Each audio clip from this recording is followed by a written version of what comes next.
জয় ঠাকুর। শ্রী শ্রী রামকৃষ্ণ পুঁথি চতুর্থ খণ্ডের অন্তর্গত স্মৃতির ব্রাহ্ম সমাজে প্রভুর গমন এই অধ্যায় থেকে আমরা পাঠ করছি। আজ এই অধ্যায়ের 10তম দিন পাঠ করব, পর্ব 655, পৃষ্ঠা সংখ্যা 427।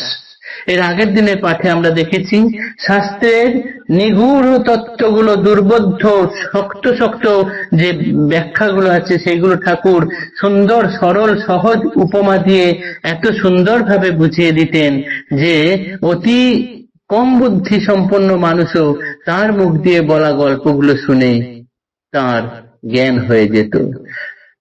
মনের যে 7টা ভূমি, সেই 7টা ভূমিতে যতই আস্তে আস্তে মন উপরে উঠতে থাকে ততই যেন তার অনুভূতি আলাদা হতে থাকে এবং শেষকালে গিয়ে একেবারে নিশ্চুপ।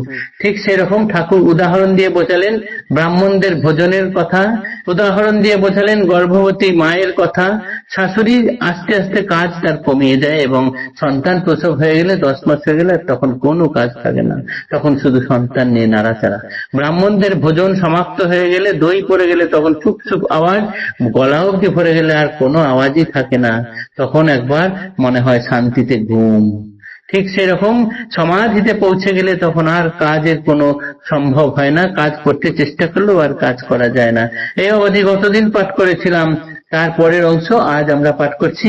ক্রমে পরে ব্রাহ্মগণে কন প্রভুবর, দেহ নাহি রহে প্রায় সমাধির পর, কেহ কেহ দেহ রক্ষা করে না কখন, উপমায় নারদাদি ঋষিরা যেমন, আর গৌরাঙ্গের মতো অবতার গণে, সে কেবল একমাত্র জীবেরও কল্যাণে, স্বার্থ শূন্য এইসব মহাপুরুষেরা, জীবের মঙ্গল হেতু আত্মসুখ হারা, দয়ায় পূরিত হিয়া সতত অস্থির, জীব দুঃখ বিনাশনে রাখেন শরীর, হইলে খনন কূপ কোন কোন জনে, রাখেন কোদাল ঝুরি পরম যতনে, লোক উপকার মনে উদ্দেশ্য একক, যদ্যপি কখনো কারো হয় আবশ্যক, সামান্য আধার যার দুর্বল অতিশয়ে, লোকে শিক্ষা দিতে করে ভয়ঙ্কর ভয়ে, যেমন হাবাতে কাঠে স্রোতের মাঝারে, আপনি কেবল মাত্র ভেসে যেতে পারে, লঘুকায় পাখি যদি এসে বসে তাই, অক্ষম ধরিতে ভার জলে ডুবে যায়, কিন্তু নারদাদি ঋষি মহাবলবান,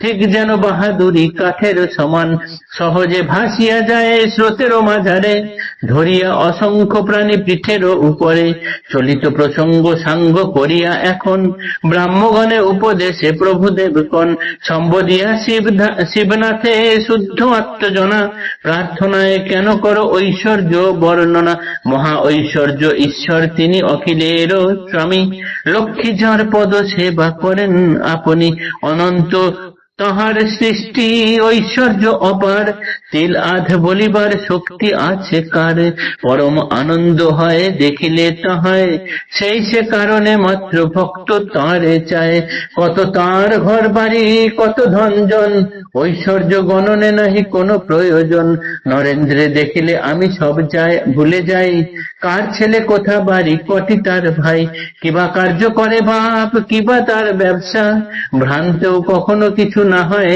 জিজ্ঞাসা, তাই বলি একেবারে দিয়া প্রাণ মন, তাহার মাধুর্য রসে করো আস্বাদন। ঠাকুর এরপরে ব্রাহ্ম ভক্তগণদেরকে বলছেন যে সমাধিতে যখন কোনো মানুষ উঠে যায় তখন তার দেহ আর বেশি দিন থাকে না, কিন্তু সেই সমাধি থেকে কেউ কেউ ফিরেও আসেন।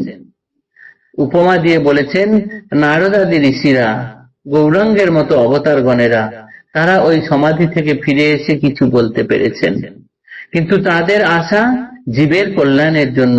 তারা এইসব মহাপুরুষেরা স্বার্থশূন্য, জীবের মঙ্গলের জন্য তারা আত্মসুখ বিসর্জন দিয়ে তাদের দয়ার হৃদয়ে সর্বদা জীবের কল্যাণের জন্য অস্থির থাকতো। তাই তারা কি করতো না, নিজের সুখ দুঃখ সব জলাঞ্জলি দিয়ে জীব কল্যাণের জন্য তারা ওই সমাধি অবস্থান থেকে ফিরে এসেও জীবের মাঝখানে অবস্থান করেছেন। যেমন উদাহরণস্বরূপ ঠাকুর বলছেন, কুয়ো খোঁড়া হয়ে গেলে কেউ কেউ ঝুড়িটা কোদালটা আবার যত্ন করে রেখে দেয়, কেননা পরবর্তীকালে কখনো কারোর যদি দরকারে লাগে। ঠিক যেমন হাবাতে কাঠ, সে নিজে কোন রকমের জলে ভেসে যেতে পারে, কিন্তু একটি সরু ছোট্ট পাখি যদি তাতে বসে, কাঠটাও ডুবে যায়, পাখিটাও ডুবে যায়। কিন্তু নারদাদি ঋষিরা হচ্ছেন গিয়ে না বাহাদুর কাঠের মতো। বাহাদুর কাঠ নিজে তো ভেসে যায়, এই ওপরে কয়েকশো মানুষ বসলেও চেপে থাকলে তাদেরকে নিয়ে ভাসিয়ে আনন্দে চলে যায়। নারদাদি ঋষিগণ তারা বা চৈতন্যদেবের মতো মানুষেরা নিজেরা তো পার হয়েই যাচ্ছেন, তাদের সঙ্গে তাদেরকে অবলম্বন করে আরো কত শত সহস্র মানুষ মুক্তি লাভ করে যান। এই কথা বলার পর ঠাকুর এবার এই প্রসঙ্গ শেষ হলে পরে শিবনাথকে জিজ্ঞাসা করছেন, তোমরা এই প্রার্থনার সময় তার অত মহা ঐশ্বর্য যে ঈশ্বরের, তার ঐশ্বর্যের অত কথা বর্ণনা করো কেন? তার ঐশ্বর্যের অত কথা তো বর্ণনা করার জন্য নয়, তাকে দেখলে পরে তার ঐশ্বর্যের কথা আর কোনো কিছু মনে থাকে না।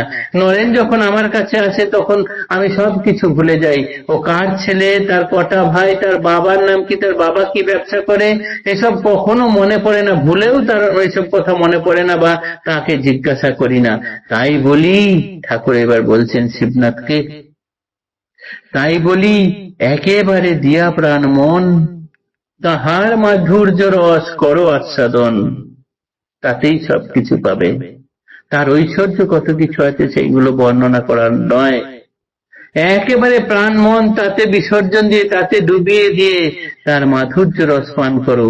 ওইখানে গিয়ে হিসাব করলে বাকি সব কিছু গুলিয়ে যাবে। জয় ঠাকুর।